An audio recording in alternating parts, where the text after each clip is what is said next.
그러면 영업비밀 침해는 뭐 구체적으로 어떤 게? 절취, 편취, 강취 허락 없이 가져와 버리면 다 영업비밀 침해 행위가 됩니다.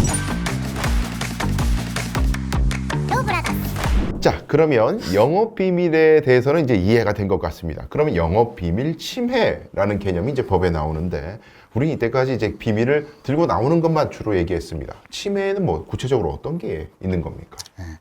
또 수단은 다양할 수 있어요. 네.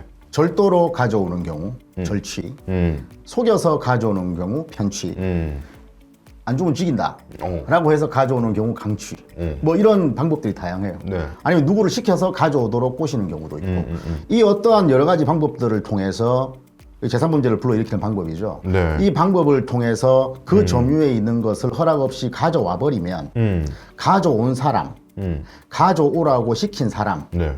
이것이 영업비밀로 사용되어 있는 것을 알면서도 그것을 사용한 사람 다 영업비밀 침해 행위가 됩니다. 요거는 이제 사람에 대한 거고요. 네. 두 번째는 이런 것도 있어요. 이게 법령에서 다 열거를 하고 있는 행위 태양인데, 어떤 기업들은 혼자 일을 하지 않습니다. 여러 가지 하도급을 통해서 이제 이루어지죠. 특히 대한민국은 이 중소기업들이 워낙 많고, 우리 구미공단에도 물건 하나 만드는데 막 4차, 5차까지 내려가는 것들이 많아요. 층층 하도급 단계를 내려가면서 밑에 있는 하수구 업체들은 원도급사의 기술을 사용하고 활용하고 확인할 수밖에 없어요. 그런데 그걸 가지고 그것만 만들어서 이제 납품을 하면 되는데, 그걸 만들어서 마치 자기 것이냐, 그걸 가지고 또 다른 데 발주를 주고 자기가 또 자기의 이익으로 팔아먹고 했어. 이것도 부정경제법 위반의 영업비밀 침해 행위가 됩니다. 중요한 포인트 말씀하신 게, 이걸 사용을 안 해도 그 회사에서 가져오는 것 자체도 처벌이 된다. 취득죄.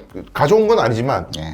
누가 무단으로 가져온 거를 알면서 써버렸다. 부정사용죄. 그거 자체도 죄가 된다. 내가 가져오지 않았어도 남이 가져온 거를 내가 우연히 알게 돼서 이걸 썼다. 이것도 문제가 된다는 겁니다. 이게 그 다른 회사로 가져갈 때는 뭐 자기가 창업하는 경우도 있겠지만 이직하는 경우도 많잖아요. 예. 유혹을 할 거 아니에요. 월급을 더 올려줄게, 인센티브 줄게. 그렇게 유혹하는 것 자체도 좀 법적으로 문제가 됩니까?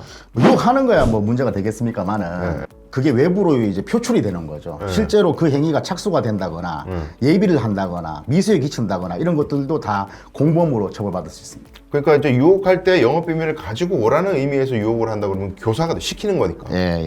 영업비밀을 가져오라고 시키는 게 되고, 그거 자체도 처벌 대상이 될 수도 있는. 근데 본범이 아유 나는 양심에 찔려서 그렇게 못하겠어요, 간땡이가 작아서 못하겠어요 라고 하면은 미수죠. 그러면 지금 부정경쟁방지법이라는 특별한 법이 만들어졌다고 하면 이 법이 있는 의미는 처벌이 아주 강하기 때문에 존재 의미가 있을 것 같거든요. 처벌이 어느 정도 수준으로 되는 겁니까? 이 특별법에서 규정하고 있는 처벌은 이제 국내와 국외를 나누는데요.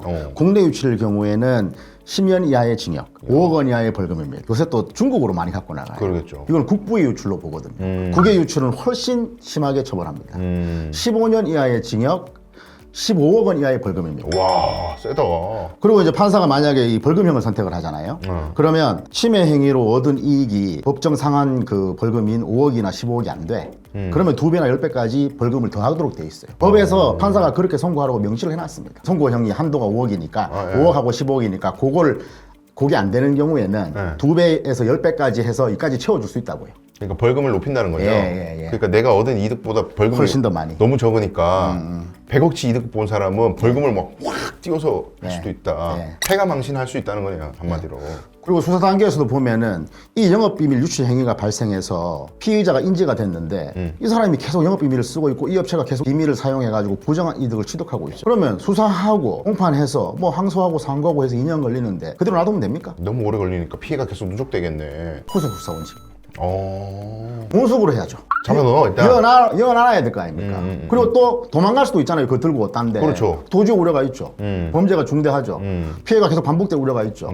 구속 수사의 요건을 갖춘다. 기본적으로 이런 의심 사례가 있을 경우에는 조기에 빨리 법률적 대응을 하는 게 중요하겠다, 그런 생각이 드네요. 바로 알아차리기가 참 힘들 것 같거든요. 의심이 되는 상황이 발생하죠. 들고 나간 놈 대부분은